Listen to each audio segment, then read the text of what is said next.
आज की कहानी है एक ऐसे कैदी की जो हर बार जेल से भाग निकलता है, फिर चाहे कितनी भी सिक्योरिटी क्यों ही ना हो। यह कहानी है जापान के सबसे खूंखार कैदी सुजुकी की, जो इस समय जापान की सबसे हाई सिक्योरिटी जेल में अपनी सजा काट रहा है। चेक इन ड्यूटी पर घूम रहे गार्ड्स के जाने के बाद सुजुकी अचानक से मुस्कुराया और अपना एक दांत बाहर निकाल लिया। कुछ देर बाद गार्ड्स फिर से चेक इन पर आए, लेकिन इस बार सुजुकी फरार हो चुका था। उन्हें वहां पर किसी के मौजूद होने का शक हुआ, लेकिन सुजुकी भी कोई कच्चा खिलाड़ी नहीं था। वो बिना आवाज किए रोशनी से बचते हुए इधर से उधर छुपता रहा। जब गार्ड्स ने सेल की दोबारा चेक इन की तो वह समझ गए कि सुजुकी भाग चुका है। उन्होंने तुरंत बाकी गार्ड्स को बुलाया और देखते ही देखते वहां भीड़ जमा हो गई। जब सुजुकी छत से भाग रहा था तो जोर जोर से जेल के साइरेन बजने लगे। अचानक से जोरदार बारिश शुरू हो गई और हमें पीछे की कहानी दिखाई जाती है। 12 साल पहले कुछ कैदियों को एक जेल में लाया गया था। उनमें से एक सुजुकी भी था, जो वहां पर 10 साल की सजा काटने आया था। क्योंकि वह कुछ बोलता नहीं था तो सबने मान लिया कि वह गूंगा है। उसकी छाती पर माउंटेन का उल्टा टैटू बना था। सुजुकी उस समय भी जेल से भागने के लिए मशहूर था और अब तक वह 3 बार ऐसा कर चुका था। इसके बाद सुजुकी को एक छोटे से कमरे में लाया गया, जहाँ पर सिर्फ एक छोटा सा रोशनदान था। उसने रोशनदान को ध्यान से देखा। उसके दिमाग में जरूर कुछ चल रहा था। बाहर गार्ड ने जेल के वार्डन मिस्टर कांचीमुरा से कहा कि सुजुकी इस बार तो बिल्कुल भी नहीं भाग पाएगा। लेकिन जैसे ही उसने शीशे से देखा तो सुजुकी पहले ही गायब हो चुका था। वार्डन ने पूरे शहर को घेरने का ऑर्डर दिया ताकि सुजुकी किसी भी हालत में बच ना पाए, लेकिन गार्ड्स ने तो उसे 20 मिनट में ही पकड़ लिया। पता नहीं क्यों पर सुजुकी ट्रेन की पटरी पर सीधा भागता हुआ जा रहा था। इसके बाद उसे फिर उसी कमरे में कैद कर दिया गया, लेकिन इस बार उसके हाथों में हथकड़ी थी। जब एक गार्ड ने अंदर झांक कर देखा तो सुजुकी अपने मुंह पर चद्दर रख कर सो रहा था। गुस्से में उसने सुजुकी को अपने मुंह से चद्दर हटाने के लिए कहा, क्योंकि वह कोई भी रिस्क नहीं लेना चाहते थे। लेकिन जब बार बार कहने पर भी उसने चद्दर नहीं हटाई तो गार्ड्स ने मिलकर बुरी तरह उसकी पिटाई कर दी। अगली सुबह बॉर्डर ने सुजुकी के सारे रिकॉर्ड्स पढ़े तो उन्हें पता चला कि जब भी सुजुकी जेल से भागता है तो वह हर बार ट्रेन की पटरी पर ही पकड़ा जाता है। रात को बॉर्डर गार्ड्स के साथ चेक इन पर निकले। वह सुजुकी के सेल में पहुंचकर हैरान रह गए, क्योंकि उसने किसी तरह से अपनी हथकड़ियां खोल दी थी। गुस्से में गार्ड्स ने उसे बहुत मारा। एक दिन सुजुकी एक तार से खेल रहा था, जिसे वह किसी तरह से छुपाकर जेल के अंदर लाया था। कुछ दिन बाद वार्डन एक हफ्ते की छुट्टी पर अपने घर चला गया। अब सुजुकी के पास भागने का बहुत ही अच्छा मौका था। उसने अपनी तार निकाली और ताला खोलने की कोशिश करने लगा। जल्द ही वहां एक गार्ड चेक इन करने के लिए आ गया। उसने देखा कि सुजुकी फिर से अपने मुंह पर चद्दर रखकर सो रहा था, लेकिन इस बार गार्ड बिना कुछ कहे चला गया। लेकिन असलियत तो यह थी कि सुजुकी अंदर था ही नहीं। वह तो छिपकली बनकर छत से चिपका हुआ था। वह जेल से भागने के लिए सही मौके के इंतजार में था। गार्ड के जाने के बाद वह धीरे धीरे ऊपर तक पहुंच गया। उसने छत की एक खोखली जगह पर मुक्का मारा और वहां से भाग निकला। जब गार्ड्स को पता चला तो उन्होंने साइरेन बजा दिया। वार्डन को भी खबर पहुंचा दी गई और वह तुरंत जेल के लिए निकल गया। अगली सुबह पुलिस वाले सुजुकी को पकड़ने का प्लान बना रहे थे। अभी वार्डन भी वहां पहुंच गया। उसने कहा कि सारे प्लान छोड़कर एक टीम को रेल की पटरी पर भेज दो, और उन्होंने एक टीम को रेल की पटरी पर भेज भी दिया। और उसकी यह बात सच निकली। सुजुकी को एक बार फिर से पकड़ लिया गया। अब वार्डन की सूझबूझ से सुजुकी पकड़ा गया था तो उसके काम से खुश होकर उसे प्रमोट कर दिया गया। अब वह एक बड़ा ऑफिसर बन गया था, जो देश की सभी जेलों में जाकर कैदियों की हालत चेक करता था। उधर सुजुकी फिर से भाग गया और रेल की पटरियों पर पकड़ा गया। हर साल उसे एक नई जेल में भेजा जाता, जिसमें और भी ज्यादा सिक्योरिटी होती, लेकिन हर बार वह निकल जाता था। इसीलिए मीडिया ने उसे स्टार भगौड़े का खिताब दिया और वह पूरे देश में फेमस हो गया। 12 साल बाद उसे सेंट्रल जेल में भेज दिया गया। यहाँ पर वह कड़ी सिक्योरिटी में था, क्योंकि 10 गार्ड सिर्फ उसी उसी पर नजर रखने के लिए थे। उसका कमरा भी पूरी तरह से सीमेंट से बना हुआ था और दरवाजे पर कई ताले थे। यह वही सेल है जो हमने कहानी की शुरुआत में देखा था। गार्ड्स के जाने के बाद सुजुकी ने चारों ओर देखा। वह एक बार फिर से भागने की तैयारी में था। एक गार्ड ने उसके सेल में खाना ला कर रखा, लेकिन उसके जाने से पहले ही सुजुकी ने उसे पकड़कर उसके हाथों में हथकड़ी लगा दी। गार्ड ने तुरंत वहां पर सीटी बजा दी, जिससे कई गार्ड वहां पर आ गए। उन्होंने मार मार कर उसकी बुरी हालत कर दी। होश आने पर सुजुकी ने गार्ड्स को जाते हुए देखा। उसके चेहरे से खून टपक कर सलाखों पर गिर रहा था।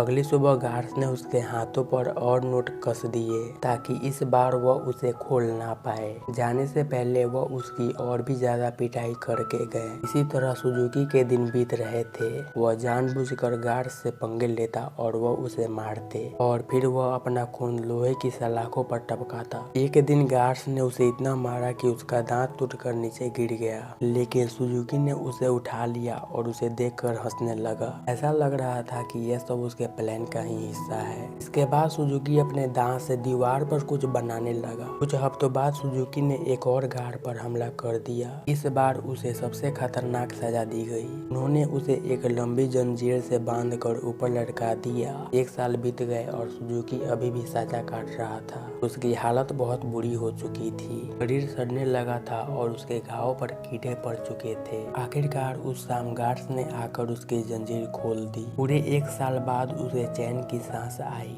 उधर पुराना वार्डन मिस्टर कांचीमुरा वहाँ की जांच करने पहुंचा। उसने सेल में जाकर देखा कि सुजुकी की हालत बहुत खराब थी, लेकिन वह उसे नजरअंदाज करके वहाँ से चला गया। इसके बाद वही रात आई जहाँ से कहानी की शुरुआत हुई थी। जब बाहर बिजली कड़कने लगी तो सुजुकी ने अपने प्लान को अंजाम दिया। उसने अपना दांत बाहर निकाला और हथकड़ी के नोट खोलने लगा। असल में सुजुकी दीवार पर अपने दांत से कुछ बनाता नहीं था, बल्कि वह उसे घिस-घिस कर तीखा कर रहा था ताकि उसके इस्तेमाल से नोट खोल सके। हथकड़ी से आजाद होकर उसने दीवार के पास जाकर लोहे की सलाखों पर जोर-जोर से ढाका देने लगा। लगातार खून टपकने की वजह से सलाखों पर जंग लग चुका था। कुछ ही देर में सलाखें टूट गई और सुजुकी जेल से भाग गया। इसके बाद सुजुकी की जन्म की कहानी बताई गई। उसके पैदा होते ही उसकी माँ की मौत हो गई थी और उसका बाप जेल में सड़ रहा था। इसी वजह से वह अपने रिश्तेदारों के घर पर पला। एक दिन सुजुकी जंगल में प्रेस्टिक कर रहा था। अब उसे दूर से एक आदमी आता हुआ दिखाई दिया। यह कोई और नहीं बल्कि उसका बाप था। उन्होंने कुछ समय तक बातें की और तभी उसने अपने पिता की छाती पर माउंटेन का टैटू देखा। लेकिन तभी वहाँ पर कुछ पुलिस वाले आ गए जो सुजुकी के पिता को पकड़ना चाहते थे। वह उन्हें देखकर रेल की पटरी पर सीधा भागने लगा। उस दिन सुजुकी ने कसम खाई कि एक न एक दिन वह अपने पिता से मिलेगा। वर्तमान में सुजुकी फिर एक बार फरार होकर रेल की पटरी पर भाग रहा था। मिस्टर कांचीमुरा ने उसे रुकने के लिए आवाज दी और हैरानी की बात यह थी कि वो रुक भी गया। कुछ ही देर में गार्ड्स की टीम ने आकर उसे पकड़ लिया। देश की सबसे कड़ी सिक्योरिटी जेल भी उसे नहीं रोक पाई। इसीलिए मिस्टर कांचीमुरा ने उसे धरती की सबसे खतरनाक जेल प्रिजन आइल में भेजने का ऑर्डर दिया। प्रिजन आइल किसी मामूली जेल की तरह नहीं थी। वह समुद्र के बीचों बीच थी, जहाँ पर लगातार तेज बहाव रहता था और सबसे जरूरी बात कि वहाँ पर ट्रेन की पटरी तो बिल्कुल भी नहीं थी और तो और समुद्र में शार्क थे। इसलिए वहाँ से भागकर निकल पाना बहुत ही मुश्किल था। जेल के अंदर के हालात भी उतने ही खतरनाक थे। पूरे जेल में चारों ओर हजारों गार्ड्स थे और अगर कोई भी कैदी भागने की कोशिश करता तो उसे देखते ही मार देने के ऑर्डर थे। जब सुजुकी वहां पर पहुंचा तो तुरंत उसे एक सेल में बंद कर दिया गया।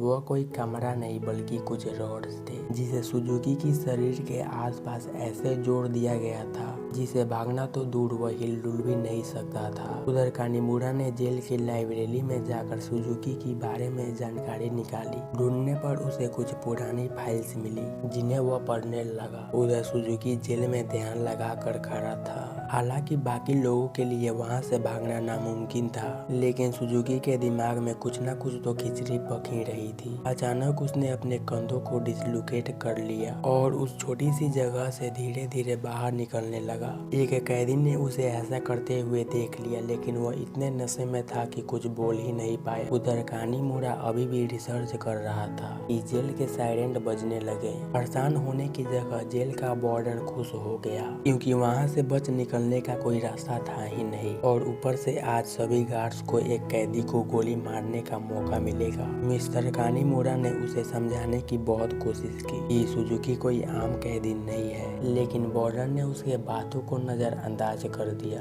अगली सुबह गार्ड्स को बंदूकें देकर पूरे आइलैंड पर फैला दिया गया। वार्डन अपने आदमियों को कुछ समझा रहा था कि वहाँ पर मिस्टर कानीमोरा आ गए। उन्होंने वार्डन को बताया कि सुजुकी असल में अपने बाप को ढूंढने यहाँ पर आया है, जो कि इसी आइलैंड पर कैदी है। यह सुनकर सभी चौंक गए और तभी सुजुकी की असलियत का खुलासा हुआ। असल में अब तक जो भी हुआ वह सब सुजुकी के एक प्लान का हिस्सा था। वह बार बार जेल से भागकर जानबूझकर पकड़ा जाता ताकि आखिरकार वह प्रिजन आइल तक पहुंच ही जाए। उसका असली मकसद था अपने पिता को आजाद करवाना। आखिरकार सुजुकी अपने पिता से मिला और एक दूसरे को इतने सालों बाद देखकर वह दोनों बहुत रोए। बदकिस्मती से मिस्टर कानीमोरा वार्डन और बाकी गार्ड्स के साथ वहीं आ रहा था, लेकिन उनके पहुंचने से पहले ही सुजुकी उस बूढ़े आदमी को अपने साथ लेकर भाग चुका था। सुजुकी अपने पिता को इस आइलैंड के छोर तक ले आया। उसने पहले से ही एक पैराग्लाइडर यहाँ पर तैयार रखा था।